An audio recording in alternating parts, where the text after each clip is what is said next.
going to be a very exciting episode for all of you, definitely for me.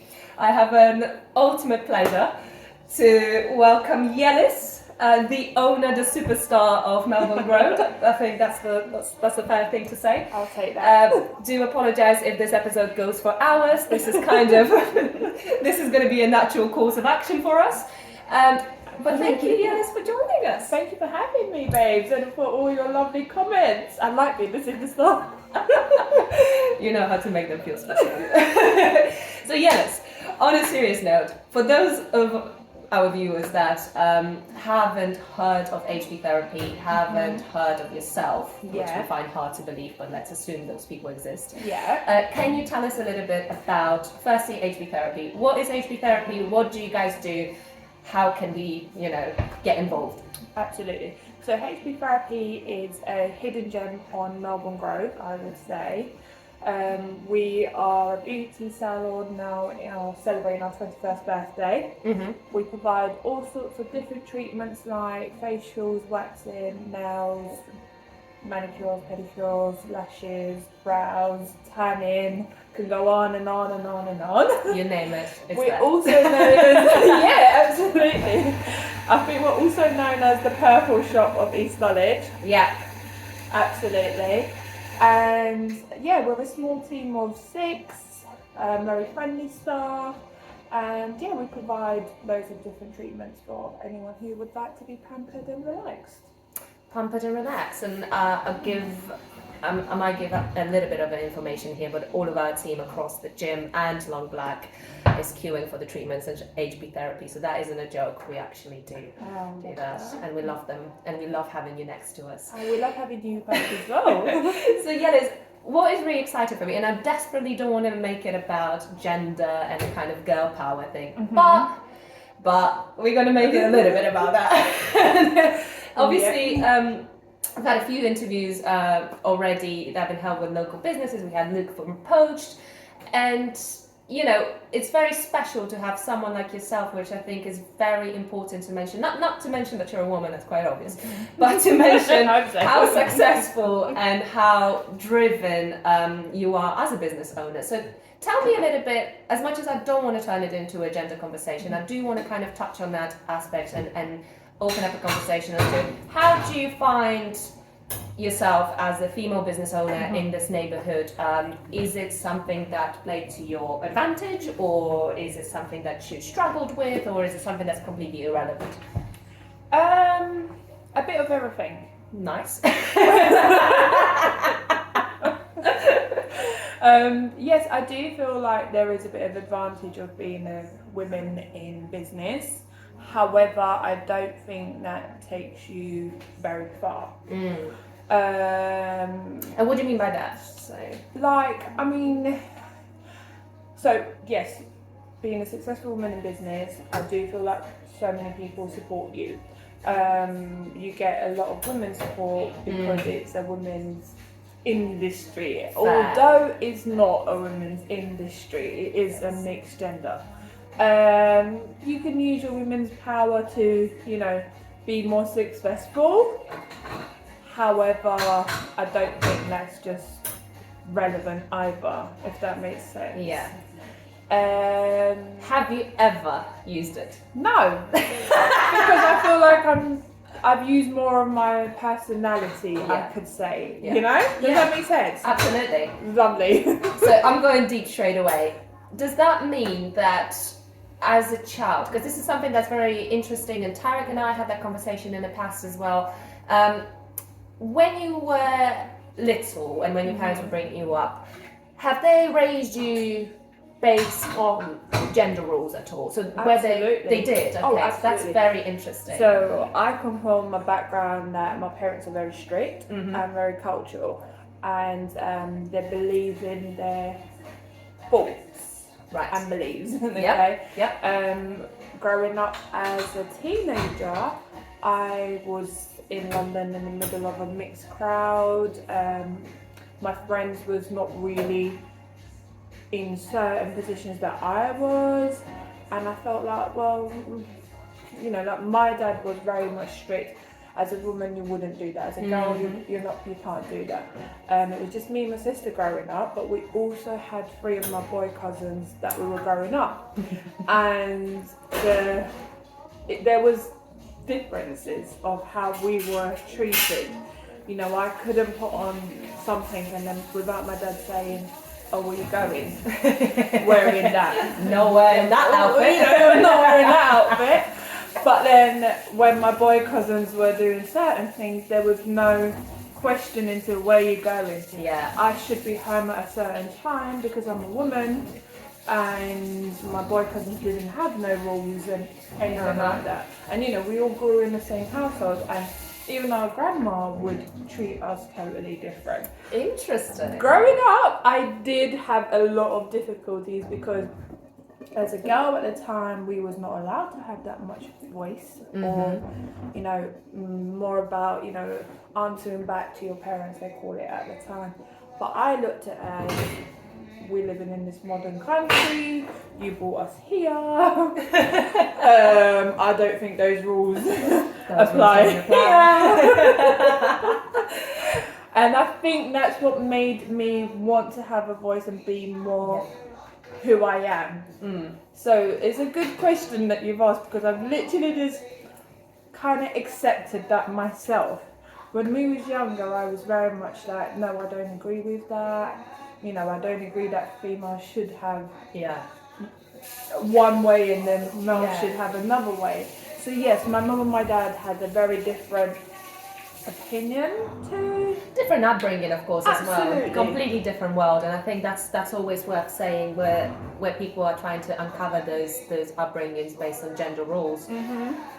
You know, kind of not to justify every ceiling that's being put above our head, but there is an element of understanding that also life was entirely different. Absolutely, and I think, you know, like, I never wanted to be, not that there's anything wrong with what I'm going to say now, my mum is a housewife. Yeah. I never wanted to be a housewife. For me, that was a drive. For me, it felt like, because a housewife is what a woman should be doing in our culture, in the Turkish background. Women should stay at home, look after kids, cook, feed, you know, it's cleaning. The most underpaid job, I would like to say, probably. Yeah, absolutely. You know, I look at my mum and I think she's an amazing woman. Yeah. But I just never wanted to not explore the world and see what businesses are out there like. So I used to ask my dad to take me with him to work when I was, I think, about 12 or 10 even. Yeah. And my dad didn't have the women's job. He's on construction sites. And perfect. You know, I used to go out like on the weekend with him, and I used to think, this is amazing. Yeah. You know? It's true, you know, and I think what is really interesting, have they, there's one more question I'm kind of curious about. Have they ever put a ceiling professionally based on gender? And what I mean by that, was there ever, because yes, there's, you know, there's the boys and girls treatment, kind of what you're wearing, you know, what you behave like around the opposite sex. Yeah. But then there is a completely different side of it. For example, you know, as a woman you can be, you know, I don't know, if we're talking professionally, I'm going to be, you know, very generic in here. These are the 5 roles that a woman should do, but you shouldn't work, for example, in construction, right? Yeah. Was that also on the table? It wasn't on the table, as in you must follow. Yeah. Like, my mum and my dad, although they were very strict, they were still very much you do you, kind of, you know, whatever you decide, whatever makes you happy. However, at the back of our minds, me and my sister, we both knew that certain jobs were more female-based than male-based. Right. Does that make sense? Of course, so I knew that, you know, I couldn't go to my dad and be like, I'm going to be a professional wrestler. Exactly, or a professional footballer at the time, you know? It's true. Thank you very much. It's 2022. England won a World Cup, and this is a hell of a year for female football. Okay, so let's leave the gender side aside, because I think, again, back to yourself as a person, you're so much more than just a female boss. You're such a bold personality, you're such a warm person to talk to. We're not going to get them over here right now, but what are some of the things that, if we asked your team, they would tell us about you as a boss? Okay, so how long do you have? How long do you have? Okay, I think my team will be very positive about me. We all hope for that. Absolutely, right? Well, if it's recorded, they should be. Yeah, right? No, but I do have a very close relationship with all my team. Some of them I've known them for years and years, and we have more of a understanding team. And some of them, I've known them for a year or 6 months even. But I know that most of my girls think that I'm very fair boss. If you cross the line, you cross the line. You don't want to cross the line. You don't want to cross the line. I've seen that a couple of times. You don't want to. And I wasn't even on the receiving end of that. I think they think, I'm a very fair boss within reason. Of course. And, if we have to go down reasons, it's a bit, I'm not a nice, bold person, bubbly person, but in the same breath, I think they think. Actually, not me. I think I'm perfect. Yeah, I think I'm perfect. I would like to. That's fair. We all say that. Yeah. I'm always surprised when people pull me up on anything. I'm like, well, me, what? What are you talking about? No, I do hear the girls, the odd times when I'm not supposed to, it's really nice to work for Yeliz, and, I've been here for this, year. So I do really hear those comments, so I know that my girls are very happy to work with me. Yeah. Yeah. And I think, just from seeing it from the third person perspective, you're definitely a strong, a firm but fair person, and I think that's the most you can ask from anyone. But on top of that, you're a lovely person. So not to blow your trumpet anymore. Are you coming in for a treat? Trying to get that discount. So it's back to HB therapy. Tell us a little bit about the journey of HB therapy, because there's a gorgeous story of how you actually became an owner of HB therapy. I didn't even know that you know that story. Okay. You see, that people just don't give me any credit. You did your research. I did my research. I've asked around. So HB therapy. So I started HB therapy when I was 14. Mm-hmm. And I started as a work experience, so like more of a salon assistant. 14, I would have you say. 14. Is that even legal in this country? No, it's not. But like We'll cut that I didn't out. want to be in the construction side of my life anymore. So I was in the process of doing my GCSEs. We had work placements to go to for 2 weeks. And I was supposed to go to Thomas Cook in Peckham. It shut down just a week before my work placement. I had nowhere to go. Thank you so much. Right? Nowhere to go, and my school found me this random place that I could go to, which had nothing to do with my subject. Anyway, What was your subject? Travel and tourism. Hence Thomas Cook. Right. That's what I studied at the very beginning of my career life. I mean, I suppose you can take now HB therapy abroad. Absolutely. There you I go. would love to. Is that? Yeah, I would love to. Perfect. Place one in every country. So age 14, you're walking into HB therapy and say, I'm going to do it better. That's what I imagine you did. You just walked in and was like, this is not working, I know what to do. No, I just came in wanting to learn more work experience, learn more life experience, and just gain more skills, I didn't think I was going to get a call one day from the previous boss to say, we really like having you here, we want to offer you a job. So as a salon assistant. So I was just salon assistant, helping all the girls at the time, helping clients, making bookings, and that's how my journey started at HB Therapy. And then I had a part-time job there. And my part-time job became more of a part-time job, so it became more of a full-time. And then eventually I really thought, actually, do you know what? I really love making people feel good, that people loving themselves, because that's one thing about HB Therapy, well, you don't just come in for an appointment. It's also coming in to speak to your therapist. This is the only reason why I go there. Having that... that connection with your staff as well, with your therapist. Now I do think at that point I was like, actually, I really, really enjoy making people feel good. I'm going to do a beauty course as well. Was there any resentment that you Or was it kind of a clear cut for you, the complete change of the industry? Was there anything that you were thinking, oh, I wish I could explore the travel industry a little bit more? No, because I did. Okay. I didn't let go of travel and tourism. Sorry, we're still talking about you 14. Yeah, so this was all going on until I was 18. At 14, I started travelling the world, doing guided tours. Being in the city airport, That's it. Just directing traffic over the airport. I think at this point I was about 16, 17. Oh yeah, you were old by then. You know, I was so old by then. But anyway, so then I really thought, you know what, I do want to keep to travel and tourism. That is what I want to do, but I don't want to let go of here. Something was always holding me back here. Even if I reduced my hours here, I was going back to, coming back here for full time.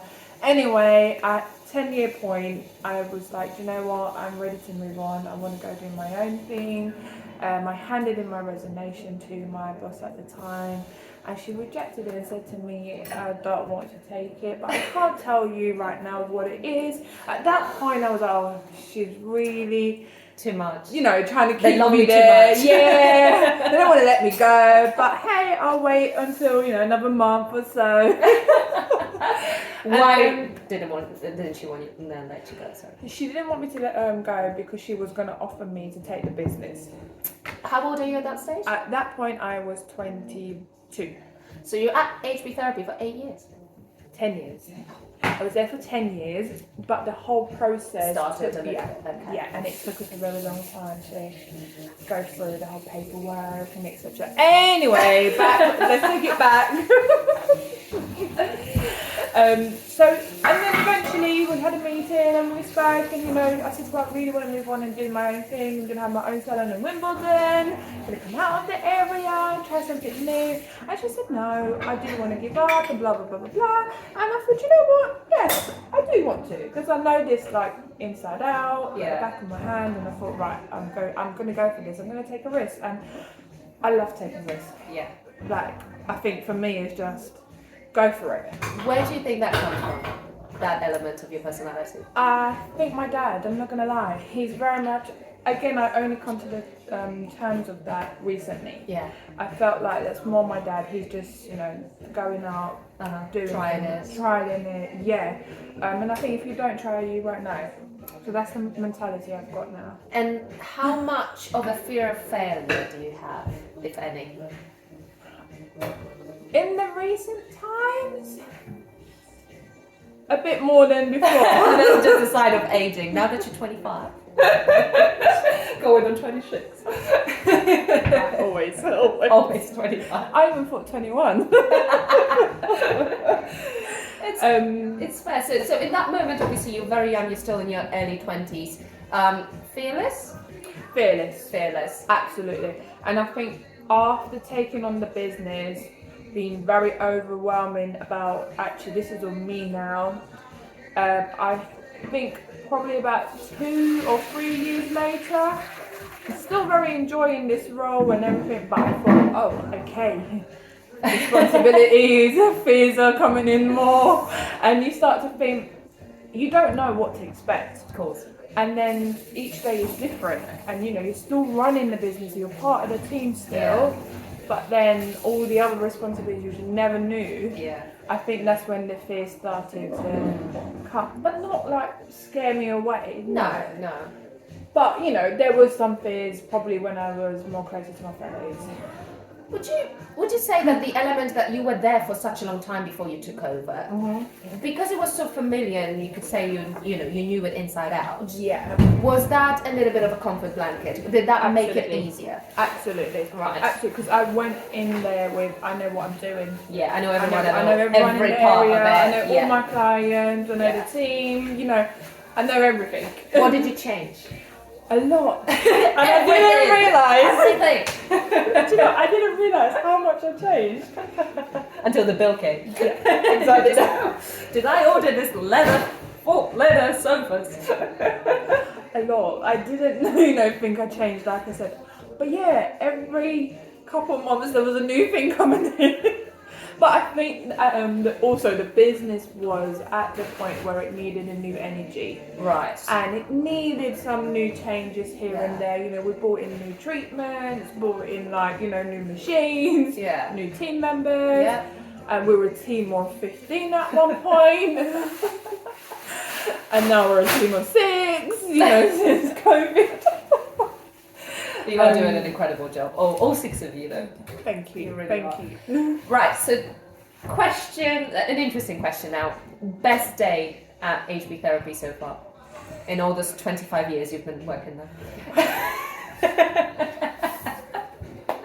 17. Oh, so I'm sorry. Going on 18. It's not 18. I do all appreciate all your custom and every support that you put into my personal life and also my business as well. I really appreciate you all coming down and I just want to say thank you. I know. Yeliz, do you like your cake? I love my cake. Ask Tyrone for a nice night. I feel like I'm part of the furniture. You are. Probably older than most of the furniture. It's really hard to say because I have a lot of days that are the best days. Anything that immediately comes in or not? No. Okay. I can't even say to you today I bought it because it's not. Yeah. You know, like maybe I can say the best other moments is when we're about to launch our second premises. We'll get to that in a second. But, Get to it. you know. Okay, worst day at HB Therapy. Look at the change in the demeanour straight away. It's like, oh my god, where do you still do it? Do you have, again, is there one day that immediately goes like, oh, I remember that day? There was, you know, like odd times where we have a complaint and, you know, having a complaint, it's never a nice day. And then that just kind of takes your mood down. We don't normally often get a complaint, but the one really takes my whole mood down because, you know... Are they quite vicious? Depends on what you call vicious, you know? Like, I feel I could be very vicious, but I think it's like more... because it's your baby and it's who and what you believe. Yeah. And then if someone's not happy with a treatment, you take it personally. I take it very personally. Like you're attacking me. You're attacking my family. Absolutely. Where are we going with this? I'll send my cousins to deal with you. That's it. But no, there isn't a worst day. But the only worst time I would probably say is when it was COVID. Right. And that's when I kind of felt a bit like, I think I broke into tears knowing that we're actually going to be closed and not knowing when to open. And you know, the business was at its peak at that time, and then going into where we now have to close, I would say that would have been my worst day. And then not knowing when to come back, it was a bit of a whoa. I wasn't expecting this. How was your team? How did they react to that? Because obviously, you know, everyone went through a personal change, personal scare. Yeah. And then obviously everyone is a part of that business. So then all together you come in and all this fear, anxiety is just pushed in one box. And how was that? I think I scared my team more than anything. Like, I'm being serious, Monica. We was in a team meeting, right? So it was like, oh boy, I was like, right. I think at this point, Boris Johnson's gonna announce we're closing. It's today. It's probably today. I need to prepare myself for the girls and tell them this is it. Like, that's it. Don't know when I'm gonna see you. And this is how the team meeting went. I'm not gonna lie to you. Were you able during the lockdowns? Because I know we were obviously in and out of the lockdowns, but during the lockdowns themselves, were you actually able to offer any services? Nothing. Not at all. Nothing. So wow. we went for a whole 9 months of no trade. Wow. Came back for 1 month, and then went back onto lockdown. And you can imagine how that is, you know, on a business, like stopping and starting kills a business. Of course. I'd rather be closed for the whole period rather than having to, you know, buy out your staff, bring your staff back from furlough, and then, you know, invest back into the business, and then you go back on lockdown. So we've had that 3 times, and I think that was just... And I suppose, what were some of the lessons you took from COVID and that experience? Because obviously it was something so traumatizing, right? Traumatizing on a personal level, but for any business owner, I don't care even if you actually benefited from it, you know, some businesses did obviously, right? Yours obviously kind of didn't because you couldn't really trade. But what were some of the lessons? What impacted you positively and negatively from that experience? Positively, it's reminded me that we can do this on a smaller team. Yeah. That is Yeah. 100%. That, you know, we've had also when you're in the business and you've been in certain position for a very long time, you don't like change. Yeah. But we were open late hours. We were open 9 till 9, 12 hours of the day. And coming back from lockdown made me think, actually, we can't do these hours with the amount of staff we had. We have to cut down our opening. Right. So that was a big decision. Did I want to do it? No, I didn't. No, I didn't And want you know, to. so I think the answer to your question is more just overall as a person, be positive about things. That, you know, like something negative can happen, but it's how well you handle that negativity. You know, do you want to continue being negative? Because one negative is going to lead to about 10. You know, and at the beginning of lockdown, that's what it was for me. I kept on holding on to these emotions and feelings that, you know, I'm still negative, we're closed. But then it kind of made me think, actually, do something else during this time. You know, make yourself busy. What did you do? What did I not do? I started painting. Okay. What was it? Sourdough bread baking. What else were some of the top jobs? It started off with paperwork, and then it went That's to skirting boards, and then it went to walls, and then it came to like God knows what. Started investing in cryptocurrencies and basically lost all the money straight afterwards.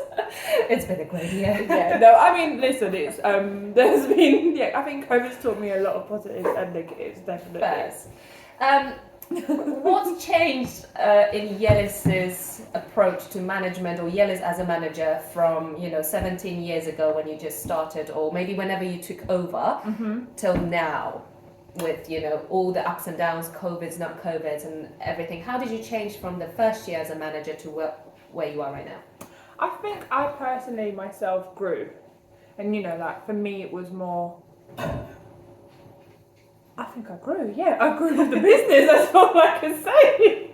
Fine. Personal development. Like. Are you stricter over the years? Yes. Yeah, that's I think is a theme across anyone who's had business for long enough. Really, yeah.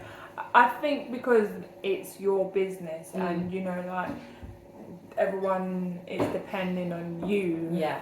And you have to be strict sometimes. Of course. Yes, you can have fun at work. Absolutely, I'm all about that. But in the same breath, you have to be. You have to definitely be. Yeah. Yeah, fair enough. Definitely. So I suppose it's time to announce the super exciting opening of HP Therapy number 2. Woohoo! Forest Hill. Forest Hill. Forest Hill. Yes. Tell us a little bit about that. I mean, I know it's still not quite open yet at the time that we speak. When is the opening? I have no idea. That's me being honest. We're going to edit it once. HP Therapy 2 is ready to go. We're waiting for our license.